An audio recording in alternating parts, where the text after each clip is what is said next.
as a trial.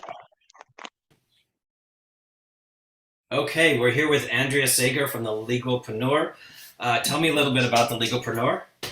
So Legalpreneur connects small business owners, online business owners with attorneys to help them legally protect their business. We also provide all the education that small business owners need in order to learn what legal protection they actually need, because a lot of business owners are great at their craft, but they neglect the legal side of things because they're excited to make money, but they don't know, hey, you can make as much money as you want, but then the legal stuff can creep up on you. And so that's what we aim to solve for them.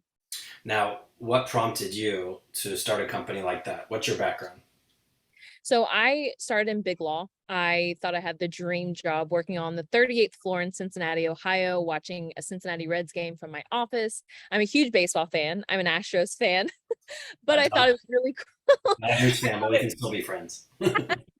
I thought it was amazing that I could watch a baseball game from my office. And even though it looked beautiful from the outside looking in, I was absolutely miserable.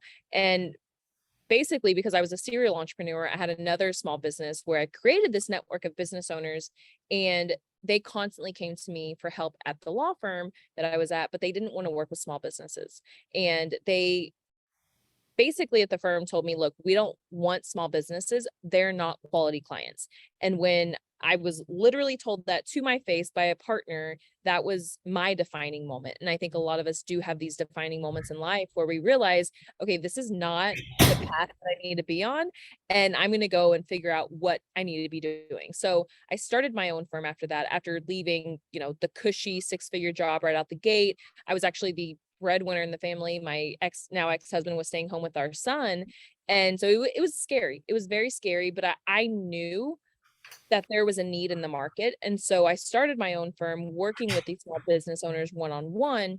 And then I realized, okay, there's even a bigger need here, because attorneys then reached out to me like, hey, can you help me grow my firm?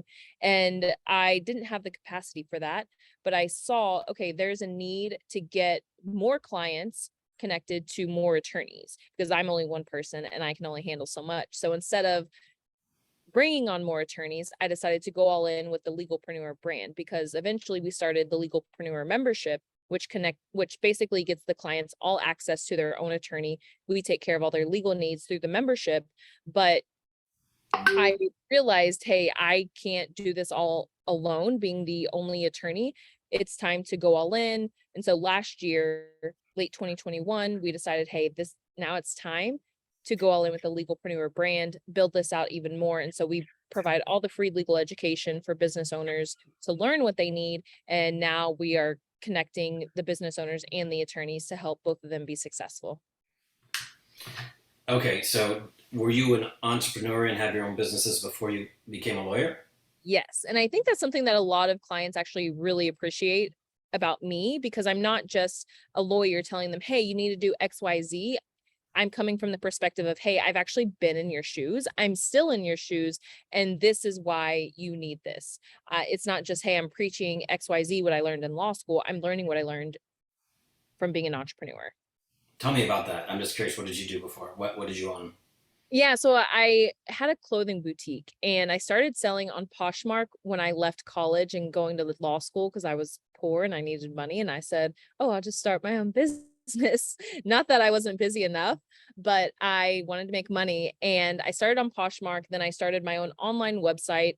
And so my own online boutique, and then branched out into a brick and mortar store, and then started wholesaling. I was manufacturing, like did the whole progression, the step up there. And I realized, okay, this is not what I want to do for the rest of my life. But I knew working with these small business owners is what I want to do for the rest of my life.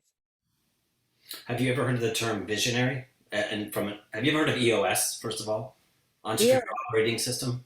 No. So that is it's very interesting. It's not made per se for attorneys, but it's basically an operating system for your business.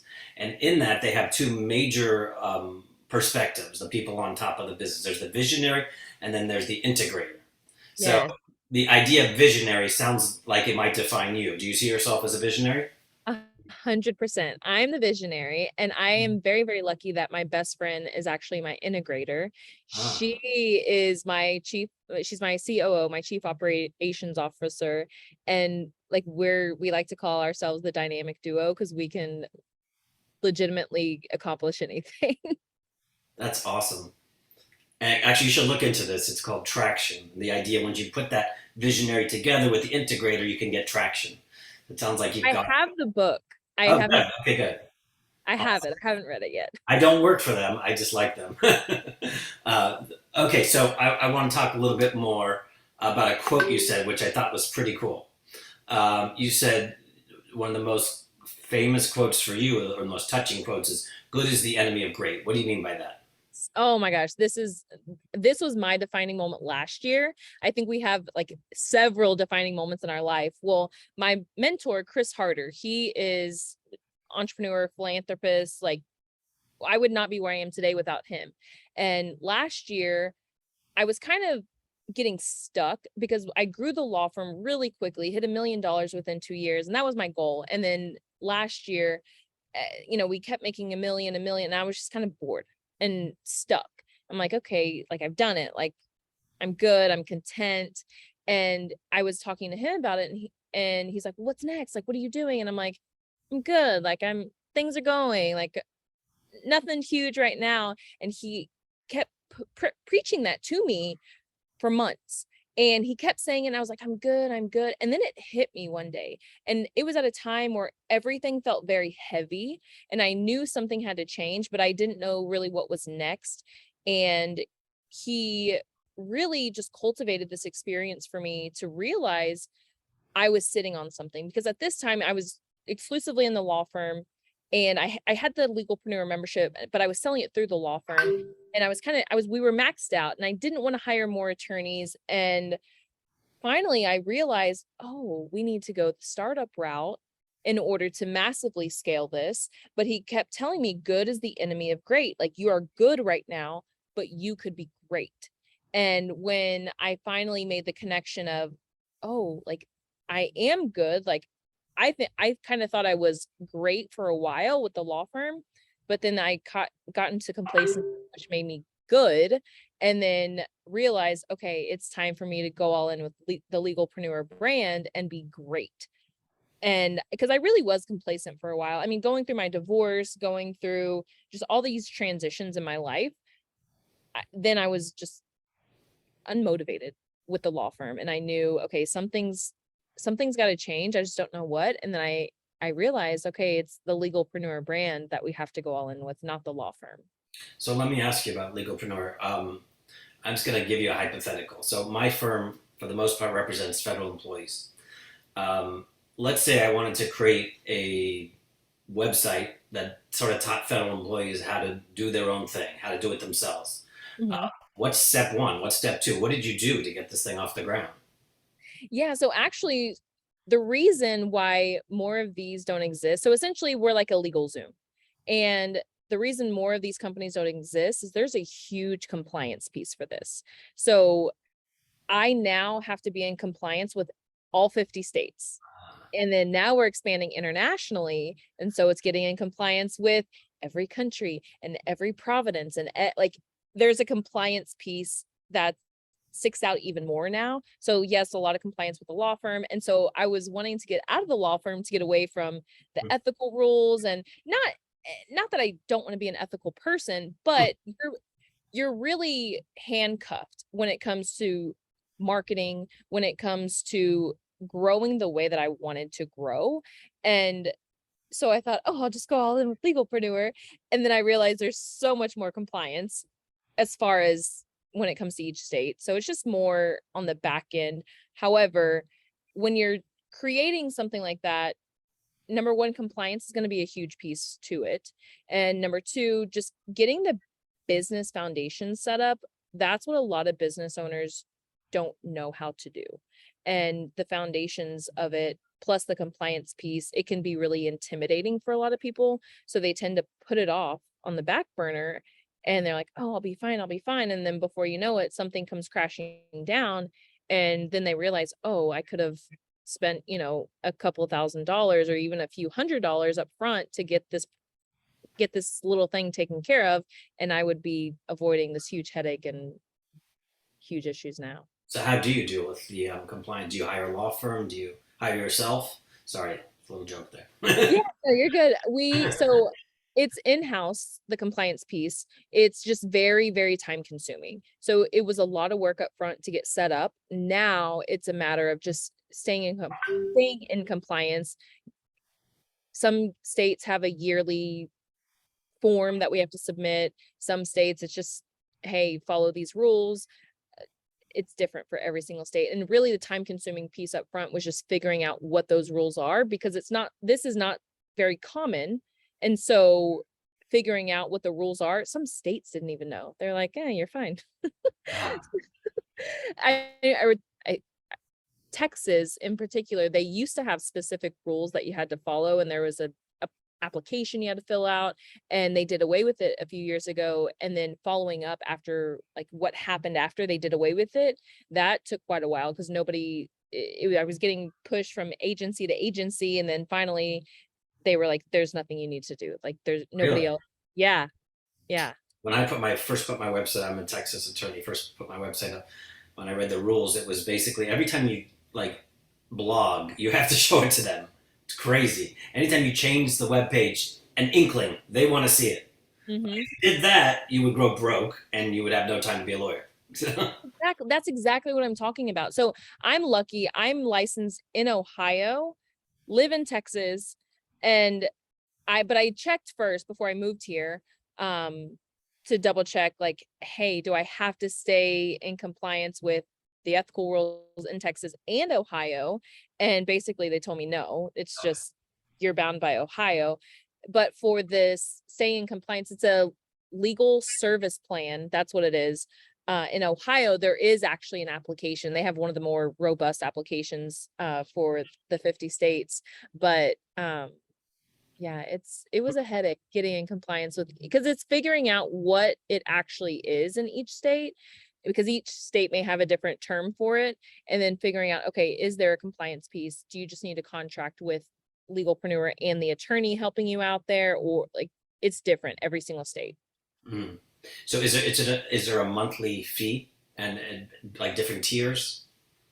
So there is a monthly fee for the membership, and there's a la carte services, but the membership, there is a monthly fee or an annual fee, and that gets you access to the attorney. Uh-huh. And are there resources on the website? You can not always have to turn the attorney and yeah. Exactly. Yeah, for sure. And then we're starting to build something new out, which it's not finalized, it's not out there yet. But what we're planning on doing is essentially a 60-day accelerator where because what I'm finding is a lot of the attorneys, as you probably know, they're not great salespeople.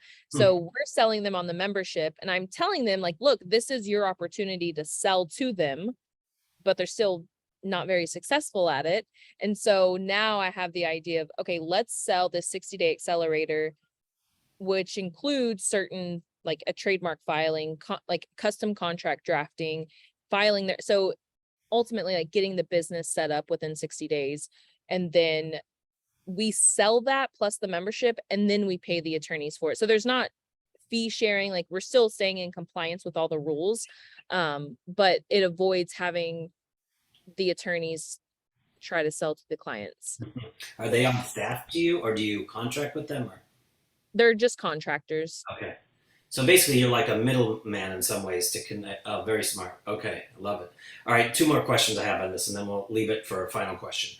Number one is did you pick a particular web company to create it for you? How did you find that company Funny story. Great question. So we started fundraising earlier this year. So we opened up a seed round for $2 million, and that was to build the app. And because before this year, it was very clunky. Go here to email your attorney, go here to download the contract templates. It was everywhere. And so we knew we needed an app. And the bulk of the 2 million that we were raising was to build the app. And a lot of the investors were like, hey, we want to see the app. And then we would talk to app developers and they would ghost us. We're like, hey, like, we got this. And basically they would ghost us because they knew we hadn't raised any, like we still had the seed round open. And I get it, like that happens a lot. And then we finally, I think I had tweeted about getting our first VC investment. And literally the next day, this one developer that we really wanted to work with, who had just completely ghosted us for months, emailed me. He's like, "Hey, so sorry, it took a while to get back to you. We got some things figured out and da da da. Like, let's connect on this." And I was like, "Thanks, but no thanks. We've pivoted." Fair weather Also, friendly. yeah, and actually what we did was we built the app ourselves. My integrator, my COO, I kept telling her, I was like, I really think we can build this app ourselves, because what we want right now, there's nothing proprietary about it. Everything exists. We just want it in one place. So Bubble, which is a no-code app, you can build, many people are building their own no-code app. And so we actually did that ourselves. She built it within a couple of months, because I told her, I was like, this is our focus. The investors want to see an app. Let's get the app out. And so we got it out ourselves and got to slice the seed round down to 1 million. And so we're still raising, but we're at the point where we're in business. Like, we're not on the verge of shutting down. I actually talked to a fund this morning, and I just told him, I was like, look, I like this round is open, but we're not close to going out of business. Like, I want the money to hire more personnel to help us scale faster. However, it's a matter of, hey, if we get the money, we'll scale faster. If we don't, we'll just keep slowly building. Either way, it's going to work. So I I like where I'm at, because I'm not desperate for money. Mhm. So we built the app ourselves. That's That's the awesome. answer. That's really cool. Okay. All right. So just to tie things together, I want to learn about the lesson that's on your tattoo. Tell me about that. Everything happens for a reason. Yeah. Mhm. So I got that tattoo. I was actually in the army. I was at basic training, Right. or actually not basic training, AIT. So like your technical training. And my grandma died, who was like my best friend. I would talk to her every day. She was like my best friend, and she passed away. And so I was like, I was kind of depressed. And I just remember thinking like, hey, it's okay. Like, everything happens for a reason. And I just kept that in my brain. Like, everything happens for a reason. Everything happens for a reason. And now I'm much more like, I'm not religious at all, but I'm very, very spiritual. And I just, anytime something remotely negative, or something that can be perceived as being negative, happens, like, hey, there's a reason this is happening. Let's dig in, figure out what the lesson is here. Mhm. Let us grow from it. What can we learn to help us grow? Exactly. Exactly. Well, that's awesome. It's been an absolute pleasure speaking with you today. You've inspired me. I'll tell you that. Thank you. Thank you. I just want to thank you so much, and I hope you have a wonderful afternoon. Thank you too.